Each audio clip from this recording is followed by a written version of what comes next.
Yo, yo, yo, what's up, everybody? Welcome back. Staff in the City, episode 3. We out here in the holy old city of Jerusalem, actually facing the hotel right now. And I got with me a very, very, very special guest, Yoshua Goglentz, a.k.a. Yoshi. Yoshi, welcome to Staff in the City.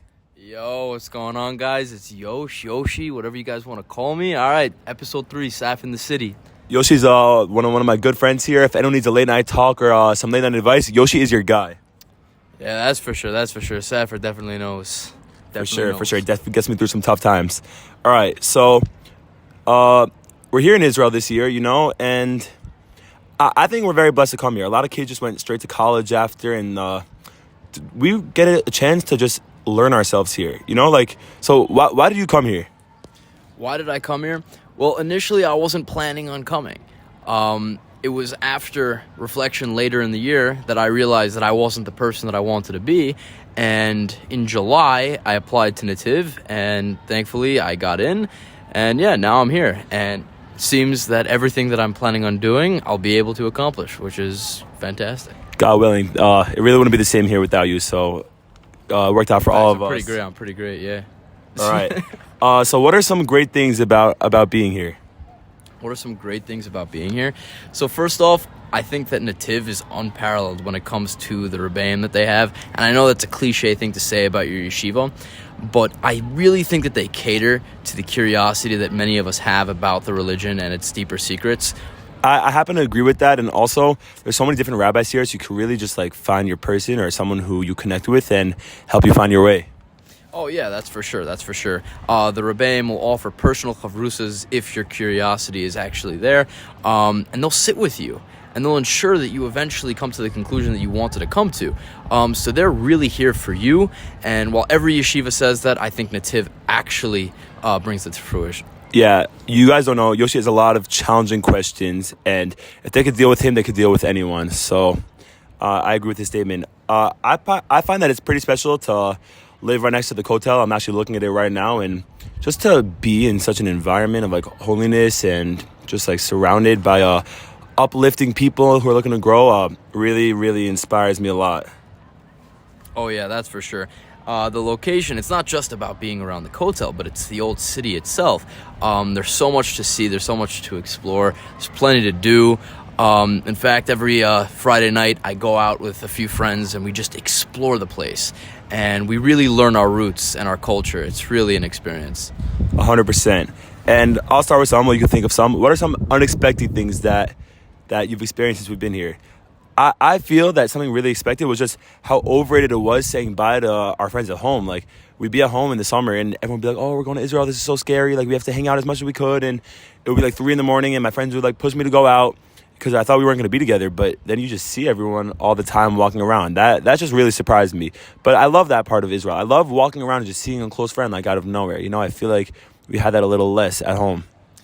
Yeah, I mean, the truth is, when we were saying goodbye, it wasn't necessarily that we were just saying goodbye to our friends, but it's that we were saying goodbye to an environment that we were used to. And the truth is, for many of us, that may just be the last time that we were involved in that environment, because we're actually here to grow. So yes, there was a certain amount of parting that was taking place, but at the end of the day, we know it was for the best. So yes, while we still see our friends, and technically that would make it overrated saying goodbye to them, it was, I think, for me at least, saying goodbye to the environment that really took the toll. For sure. We're not adults yet, but we're definitely entering that in-between stage of trying to find ourselves, because the real world's coming in. We want to be ready. Absolutely. Another thing that I found unexpected here was how much work I had to do. I knew going in here that I had a lot to accomplish and a lot to work on, but there's been times where certain rabbis have called out some flaws of mine, and it made me just be wow, what am I doing out here?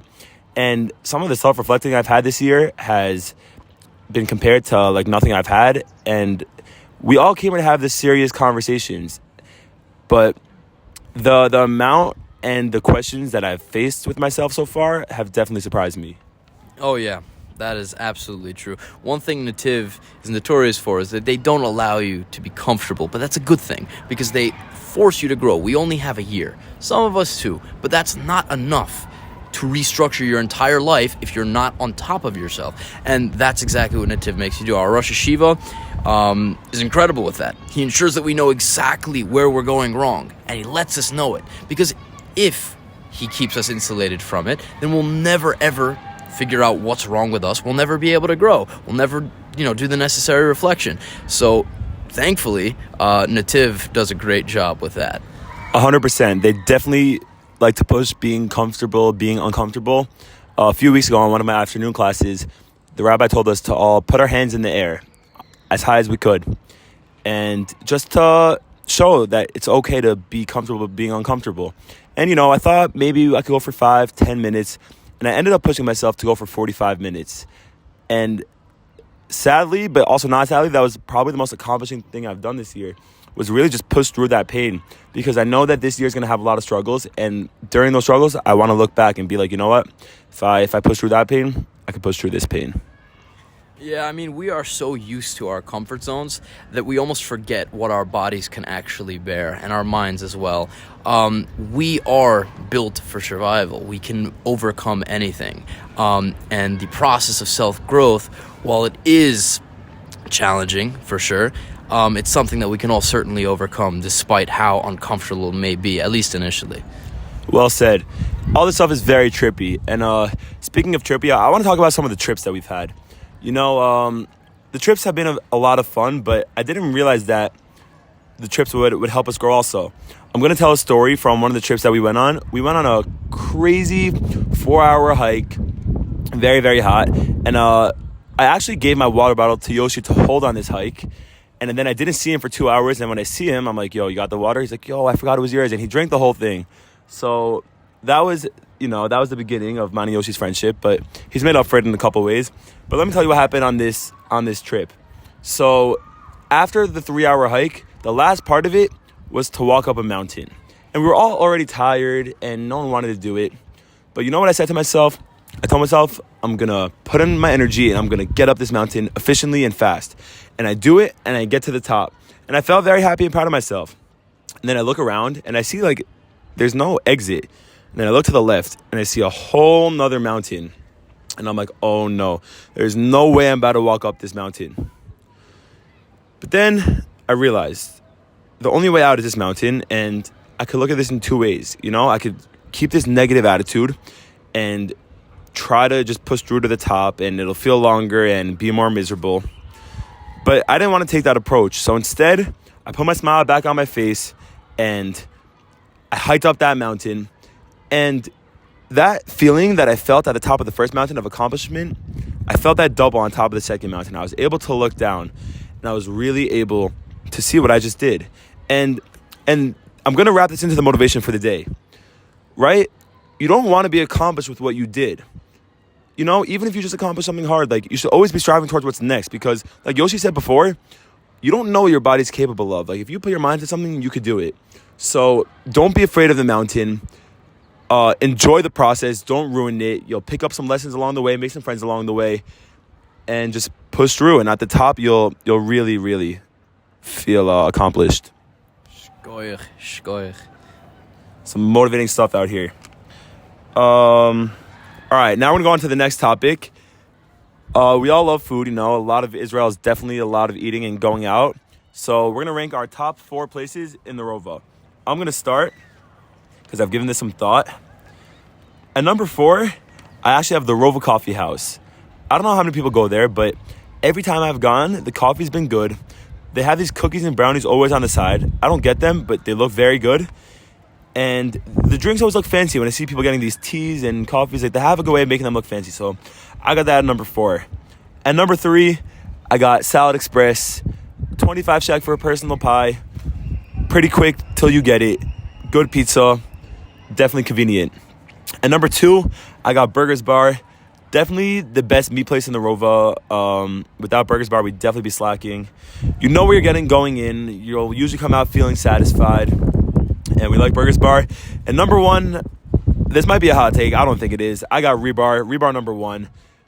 Always good for a snack. Fills you up. Not so unhealthy. Filling, refreshing. Good flavors. It's fresh. And in the middle of the day, when you're just feeling a little lazy or tired, a Rebar is just a great thing to help push you through. All right, what you got for us, Yoshi? All right, so Saf and I, we both go to the gym, so protein's important. Thankfully, the Rova has plenty of protein, and I guess that's how I'm going to go and do my rankings, right? So at number 4, I'm going to say Rebar. Damn, putting Rebar on number 4. Some people just don't understand. Only elite people understand the Rebar lifestyle. I hear you get some of the best shakes out there, decent price, 20 grams of protein, tastes great, can't go wrong with it. Then third I got Burgers Bar. All right, Burgers Bar, definitely the best meat place in the Rovo, but also very, very pricey. And also a little bit too big, sometimes. So you can only have it under certain circumstances. It's like an after a workout, like huge meal type of thing. And number 3, this is Number two. number 2, this is a hot take. Okay, this is a very hot take. But the Rovo Market. The Rovo Market, even though it's kind of nasty, they got every single thing you need, but like they're kind of giving it to you in a nasty way, but they got it still. So it's I hear that, but I feel like they don't restock a lot. I you feel like you can't go wrong with the protein yogurts. 100 calories, 20 grams of protein. It's geschmack. I hear this. Wow, a list purely based off protein, for real. And then number 1, it's got to be Meat Station. Meat Station. Wow, I'm shocked. Meat Station's got to be my favorite place. First off, they're always trying to give you discounts. The meat that they have there is just unbelievable. And you're getting a nice amount of protein for a solid price. So yeah, that would be my ranking. Hot takes though. All right, you heard it here. And I have a question that I was thinking about over Shabbos. All right, just think about it. If there was a bug in the air and you took a baseball bat and you hit it in midair, would the bug die? Yes, absolutely. That's just basic physics. So that's what you would think because, like a baseball bat, a bug, it's going to die. But I really feel like that if you took a bat and just hit the bug, I just feel like it would keep flying. No, because the pure force would probably knock its wing off or something. Let's say it didn't hit the wing. If it hit any part of it, just the sheer force of the swing, it's not necessarily going to smash it because there isn't another thing for it to smash on, but it's still going to break. Its entire body is going to break, in fact, just from the sheer force. Like if I were to hit you with a baseball bat, obviously it's not the same. It's different.